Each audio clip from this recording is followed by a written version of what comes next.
what I've heard about them as a couple is that they've been living separate lives for a very long time.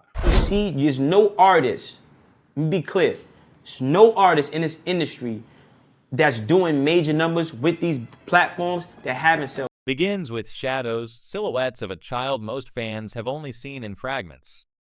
Glimpses from 2017 Instagram post, a blurry frame in a 2021 holiday video, a still from Beyonce's Black is King where only Blue Ivy and Rumi are visible. Sir Carter, Beyonce and Jay-Z's son, Blue, and Rumi's twin brother is there and not there. He's the phantom child of pop culture royalty. While Blue commands the world stage with the poise of a legacy heir, and Rumi begins slipping into the spotlight with curated appearances at Super Bowls and Ivy Park shoots, Sir remains elusive. It's not just rare, it's orchestrated. And I'm not saying allegedly. Oh. I'm saying, Sean Carter, you're a piece of shit. Taking Pimp C wasn't bad enough. You just want to go down there and you want to just remove all of the balls from every real gangster in Houston. That's what has fans whispering, speculating, and digging through years of content for patterns. This isn't some shy child choosing privacy. This is a calculated absence, one that has persisted for 7 years through tours, interviews, documentaries, and family photo ops. Sir is either being hidden or he's being erased. The question isn't just where is Sir anymore. It's why are they keeping him out of sight? And more disturbingly, what don't they want us to see? It didn't help that every time Sarah's name does resurface, it's wrapped in something slick, corporate, and evasive like the recent launch of Beyonce's whiskey line, Sir Davis. The rollout was glamorous, seductive, and steeped in family lore. An homage, she said, to her great-grandfather, a moonshiner named Davis Hogue. But why Sir Davis? Why name the bottle after the child she never shows? Was it a subtle tribute to a son the world keeps asking about, or a strategic way to pacify fans without actually revealing anything? One commenter put it bluntly, "Ma'am, we need the Sir visuals," but visuals never came. Instead, we got marketing. Weirdo. I don't get no what you got in your head, that Neuralink. You'll never outthink me. Ever. And that's when it gets darker, because what started as harmless fan curiosity has morphed into a conspiracy with teeth.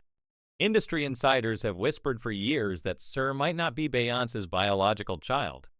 It's the so-called surrogate secret, a theory that's been circling since before the twins were born.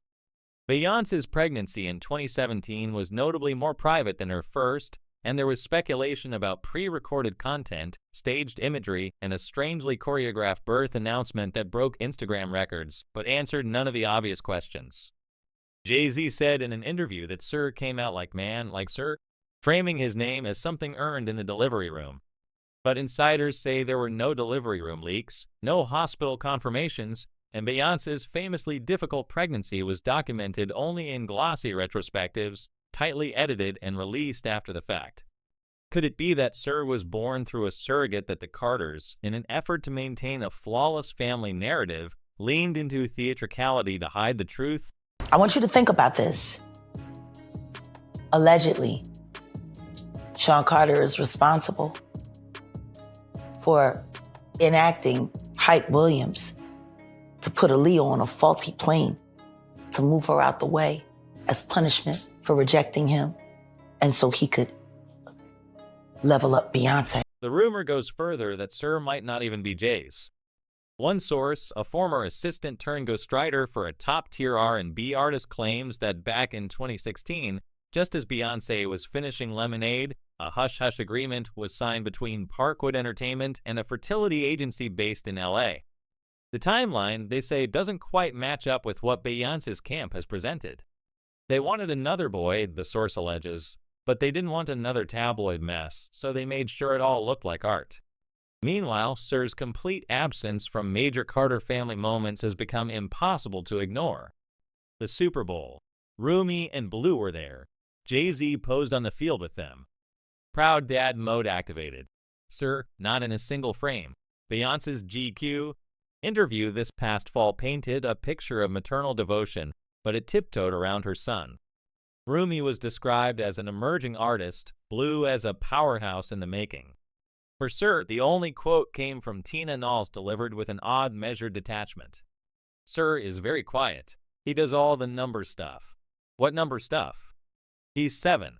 And since when does being into electronics qualify someone for near total exclusion from their family's media narrative? Why the f would you need to sign a don't ask about a plane crash if it was accidental? Do you feel like... Riddle me that. Riddle me that. Work with me here in this moment. And I'm going to ask you. A plane crash should be accidental. Even Ye, during one of his many volcanic spirals, took time to aim his digital flamethrower at the Carters' youngest. He questioned their mental capacity, a move so vile even Kim Kardashian, who spent the last few years avoiding public wars with her ex, reportedly considered it the final straw. But West's outburst did something unintentional. It broke the silence. People began asking why the idea of Sir seems to invite controversy from every angle. Why is this one child treated like a state secret? The answer may lie in the image control the Carters have always mastered. Their brand is myth-making. From Blue Ivy's studio debut at 2 days old to Beyoncé's choreographed baby bump reveal at the VMAs, every milestone is a statement. So what does it say when one of their children is consistently missing from the tableau? Is it possible that they're hiding more than just a preference for privacy? A lot of potential. Jay was more quiet.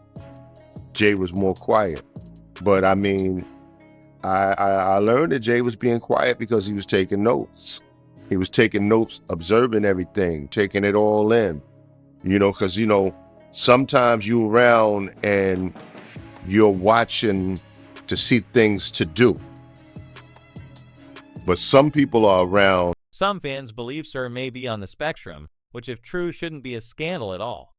But in the hyperstage world of pop, royalty, a neurodivergent heir might not fit the carefully curated image of Carter perfection. Could that be why Sir is only referenced, never spotlighted, why his name gets slapped on a whiskey bottle before his face gets shown on TV? And speaking of that whiskey, let's talk about what Sir Davis might really mean. While Beyoncé claims it's a nod to her great-grandfather, some suspect it's a smokehock screen, a way to link Sir to a product without having to engage with his actual life, like placing a photo in a vault and showing everyone the frame. She's even used the phrase Davis in my bones in a caption. Was that about ancestral roots? Or a quiet admission that this brand was always meant to deflect questions about her son? Because here's the cold, bitter truth. If Sir had the charisma of Rumi or the stage presence of Blue, would he be hidden away? Would he be left out of major family moments, scrubbed from promotional content, and relegated to background shadows while his siblings thrive in the limelight? Or is his invisibility not a coincidence at all, but a symptom of something deeper? Jay-Z got his whooped by his sister-in-law on camera. What's her name? Solange. You gotta imagine, the feds ain't step in and do nothing. The feds don't care about you getting your whooped. Beyoncé and Jay-Z have always played the long game. Their silence is never accidental. Every image is curated, every lyric dissected. They've survived lawsuits, betrayals, even Ye. But when it comes to Sir, they've chosen shadows over stories, vagueness over vulnerability, and fans are starting to feel deceived. There's a growing sense that the public has been sold an illusion that behind the flawless performances and billion-dollar empire, there's a carefully sealed vault filled with truths we're not supposed to access. What are the Carters really hiding? And why are they going to such extreme lengths to keep Sir out of the spotlight? Oh, no, that was it. No, when I get nervous, I tell the truth. Mystery surrounding Sir Carter seemed to reach a quiet stalemate. Ye, never one to leave Pandora's box unopened, decided to rip the lid clean off. In a string of now deleted tirades posted at 3 a.m. On X, the artist formerly known as Ye threw a verbal Molotov cocktail at the Carters, dragging their youngest children directly into the chaos. His accusations were foul, reckless, and if you squint past the rant, maybe not entirely ungrounded. Wait, he wrote, has anyone ever seen Jay-Z and Beyoncé's younger kids? No, like, literally, the post was gone within minutes, but not before it ignited a blaze of speculation that hasn't faded since. We've seen this before with Ye. He oscillates between moments of uncomfortable clarity and full-blown digital spiraling, but even his most erratic episodes tend to be rooted in real tension. We remember how he predicted the Kardashian split before anyone admitted it. We remember how he dragged the Grammys, then exposed their shady voting boards. So when he questions the well-being of Sir and Remy, and when he does it in a way that's so specific, so targeted, we're forced to ask, is there something here we're not supposed to see?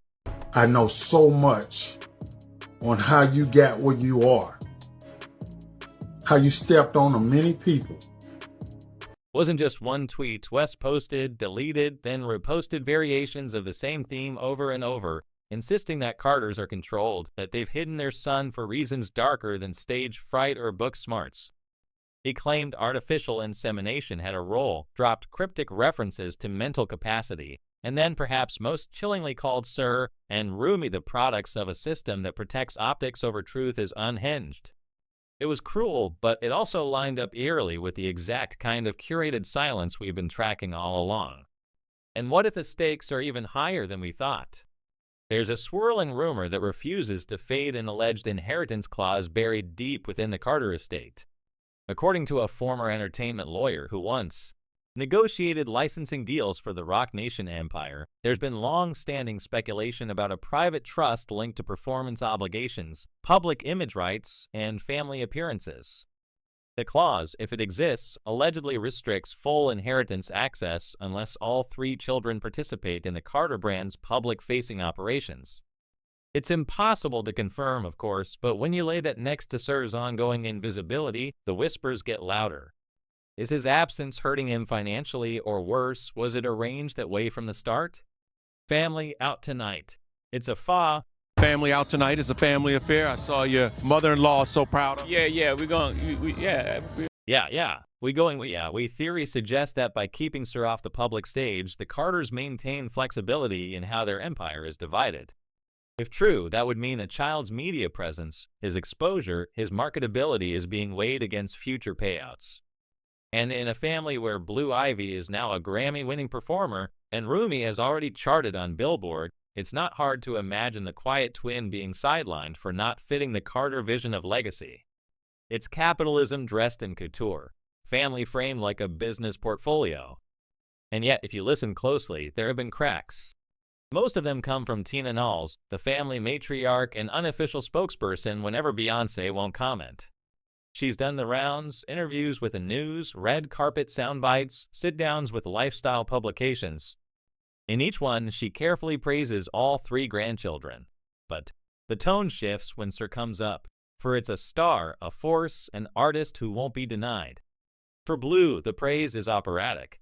But when asked about Sir, Tina's words are flat, restrained. Sir is very quiet. He likes books and numbers. She said it twice, nearly verbatim, in 2 different interviews. And in another, she let this one slip. He's not really into fashion yet. It yet hung in the air like smoke. Was it a hopeful add-on or a nervous correction? But after that major documentary comes out on Diddy, then you're going to start to hear more and more about Jay-Z and his nefarious. We watched her body language and footage from the Remember My Name ball. She beamed when talking about Blue's piano skills. She lit up describing Rume's artwork. But when the conversation drifted towards Sir, she crossed her arms. She fidgeted with her ring. It wasn't just what she said, it was what she didn't. There was a weight to it, a flicker of discomfort, like she was repeating a script written by someone else. But Tina Knowles be complicit in all this. We don't mean as the mastermind, but as the gatekeeper, the one tasked with maintaining a narrative that's increasingly difficult to hold together. Because when a family builds an empire this large, when every public appearance, every documentary, every Grammy speech feeds into a billion-dollar brand, any deviation from perfection becomes a liability. And maybe Sir is that deviation not in essence, but in how he fits the Carter image, or A conspiracy if the same person keeps benefiting off the same kind of tragedy over and over. And here's the most haunting possibility of all. Maybe this isn't about hiding Sir from the world. Maybe it's about hiding the truth about Sir from the world. A source close to an Ivy Park campaign from 2021 told us that Sir was originally scheduled to appear in a series of matching family shots with Beyoncé and the twins. The wardrobe was prepped, the set was booked, but he never came. Not due to illness, not due to scheduling. According to the source, they just said he wasn't going to be part of it anymore. No explanation. We weren't even allowed to ask. No explanation. That phrase follows every Carter-related Sir story like a shadow. It's what makes this different from typical celebrity privacy. This isn't a matter of shielding a sensitive child. It's a blackout, a lockdown, a coordinated absence. And meanwhile, the public is being fed symbols instead of substance. A whiskey bottle bearing his name, a lyric about bloodlines, a caption referencing power and confidence, but no photo of the boy it's supposedly on. If the Carters were truly celebrating, Sir, wouldn't we have seen something? A recent photo, a short video, even a moment in a family montage. Instead, we get stylized misdirection and silence that gets louder with each passing year. The both worlds. Nobody talks about that. Nobody talks about this shit. Nobody talks about that project. That's smooth under the rug. Why? For all the theories, all the press statements, and all the silence, one dynamic rarely gets the spotlight. The reality that Sir is a twin. In any other family, twins might be treated as a unit, a mirrored pair navigating life side by side. But in the Carter household, the twin narrative has quietly unraveled. Remy has emerged as a public-facing darling, featured in campaigns, praised by family, and now immortalized in a charting song on her mother's country album. Sir, by contrast, has faded deeper into obscurity. It's a psychological divide that raises real questions about how visibility shapes identity, especially for children growing up in a media-constructed house of mirrors. Twins often form bonds based on equal attention and mutual presence. But when one child is consistently elevated in the public eye and the other left out, it can fracture more than just perception. It sets up an imbalance that reinforces itself. The world talks about Rumi, so Rumi is shown more. Sir, absent from view, becomes the subject of speculation. That speculation breeds more distance, more shielding, more absence. We've seen this before in high-profile families where one twin becomes the brand and the other fades into metaphor. And in Sir's case, the metaphor is turning into myth. The missing twin trope isn't just poetic, it's dangerous. Especially when that child's well-being is framed more like a riddle than a reality. This morning, rap mogul Jay-Z is denying allegations he assaulted a 13-year-old girl alongside rapper Sean Diddy Combs. That civil lawsuit filed against Combs in October was amended Sunday to include Jay-Z. The accuser, identified only as Jane Doe, says she was assaulted by both men. This is where the fault lines of fame cut deepest. Because celebrity culture doesn't just elevate, it isolates. When the public projects roles onto children before they've even formed full personalities, those roles can harden into cages. Rumi is the performer, Blue is the legacy, and Sir, he's the question mark, the blank space. It's not just about what the Carters are choosing to show. It's also about what the rest of us are choosing to believe. And that may be the hardest truth of all, that in watching too closely, speculating too loudly, and celebrating selectively, we might be helping to write the very narrative we're questioning. So, what are we left with? A media storm triggered by Ye. A trust clause that may prioritize branding over belonging, a grandmother rehearsing lines WH, all dodging real answers, and a child who's been treated like a ghost in his own family. This isn't just about fame. It's about control. About what happens when legacy turns into leverage and innocence becomes collateral. If this continues, if Sir is kept in the margins while his sisters rise in tandem with their parents' fame, the long-term consequences could stretch far beyond public curiosity. Children grow up, they ask questions, they read the headlines. I don't have no felonies. I'm not crazy or none of that. It's like I just want the truth. And it's so hard to get it from the courts. And seems like Jay-Z don't want to say anything. So, I don't want to see him go down for something that, you could have just got taken care of. That's it. So we have to ask the question no one inside that circle wants to hear. Is the Carter family protecting Sir, or are they protecting a secret that could shatter their empire? Hit that comment section with your thoughts. We're listening. And until next time, stay curious, stay sharp, and never stop looking past the lens.